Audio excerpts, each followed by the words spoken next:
உங்களை உள்ள கொண்டு வருது. விருத்த சேதனை தான் உங்களை தேவனால ஏற்றுக்கொள்ளப்படும்படி தகுதிப்படுத்துறது. விருத்த சேதனை எடுத்தாதான் தேவனை நம்ம ஏற்றுக்கொள்றாருன்ற ஒரு அபிப்பிராயம் இருந்தது பாருங்க. அது அவ்வளவு பெருசா நினைச்சிட்டு இருந்தாங்க. இன்னைக்கு எப்படி ஜனங்க ஞானஸ்நானத்தை நினைக்கிறாங்க? இன்னைக்கு கூட பாத்தீங்கன்னா கிறிஸ்தவத்துல ஞானஸ்நானம் நல்ல காரியம். ஆனா என்ன பண்ணுவாங்க, ஞானஸ்நானம் தான் ரட்சிக்குதுன்ற மாதிரி எடுத்துக்குவாங்க சில பேர். பார்த்துருக்கீங்களா? ஞானஸ்நானம் எடுத்துட்டா பரலோகம் போயிடலாம். வெறும் ஞானஸ்நானம் ரட்சித்துருமாங்க? நான் கேட்கிறேன், வெறும் ஞானஸ்நானம் ரட்சித்துருமா? யோசித்து பாருங்க. சில பேர் தவறான நோக்கத்துக்கெல்லாம் ஞானஸ்நானம் எடுக்கிறது.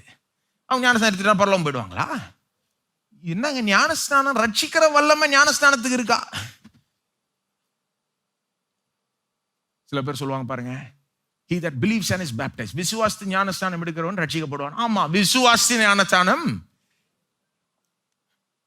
அப்ப அங்க ரட்சிக்கிறது ஞானஸ்நானம் கிடையாது. ஞானஸ்நானத்துக்கு ரட்சிக்கிறதுக்கு வல்லமை இல்லை. அந்த தண்ணிக்கு அவ்வளவு வல்லமை இருக்குன்னு நினைக்கிறீங்களா? அந்த தண்ணியை மேல குடிப்பீங்களா? யாராவது குடிப்பாங்களா? யாரும் குடிக்க மாட்டாங்க. அந்த தண்ணிக்கு அவ்வளவு பெரிய வல்லமை இல்ல. அந்த ஞானஸ்தானம் கொடுக்கிற ஆளுக்கு அவ்வளவு பெரிய வல்லமை இருக்கா? அது யாரா இருந்தாலும், யாரு கொடுத்தாலும் ரட்சிக்கிற வல்லமை அவங்கள்ட்ட இல்ல. எந்த சபையும் ரட்சிக்க முடியாது, எந்த ஞானஸ்தானம் ரட்சிக்க முடியாது, எந்த தண்ணீரும் பண்ண முடியாது, எந்த ஆளும் பண்ண முடியாது. சாக்ரமெண்ட், சில பேர் பாருங்க, இதை செஞ்சுட்டா அதை இந்த சாக்ரமெண்ட் எடுத்துட்டா ரட்சிக்கப்பட்டுறலாம், பண்ணலாம், இந்த மாதிரிலாம் நினைச்சிட்டு இருக்காங்க.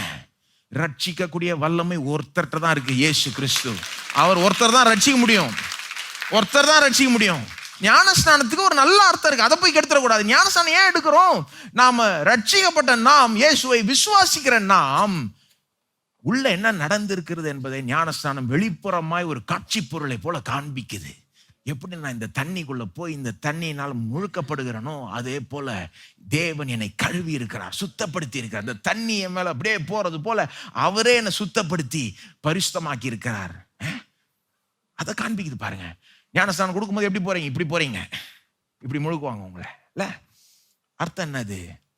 பவுல் சொல்லுகிறார் ரோமர் 6 நாம கிறிஸ்துவுடனே மரித்தோம், கிறிஸ்துவுடனே அடக்கம் பண்ணப்பட்டோம், கிறிஸ்துவுடனே உயிரோட எழுப்பப்பட்டோம். தண்ணீருக்கு வெளியே வரும்போது ஒரு புதிய ஒரு ஆளாய் வெளியே வரும். ஏற்கனவே புது ஆளாய் ஆயாச்சு உள்ள. ஆனா அது அந்த அற்புதமா எல்லாருக்கும் காண்பிக்குது. அது தண்ணிக்கு வெளியே வரும்போது அப்படியே ஒரு புதிய ஆளாய் நாம வருகிறோம் பாருங்க. ஞானஸ்தானம் உள்ள நான் இயேசு விசுவாசத்தை பப்ளிக்கா இன்னைக்கு நான் தெரிவிக்கிறேன். நான் இயேசுக்கு சொந்தம், நான் இயேசுக்காக வாழ்றேன்றத உலகத்துக்கே நான். அப்ப நல்ல அர்த்தம் இருக்கு, ஆழமான அர்த்தம் இருக்கு. ஆனா ஞானஸ்தானம் ரட்சித்திட முடியாது. அதை நம்பிட்டு இருக்காதீங்க, தவறான நிச்சயங்க. இயேசுவை நம்புறீங்களா? இயேசு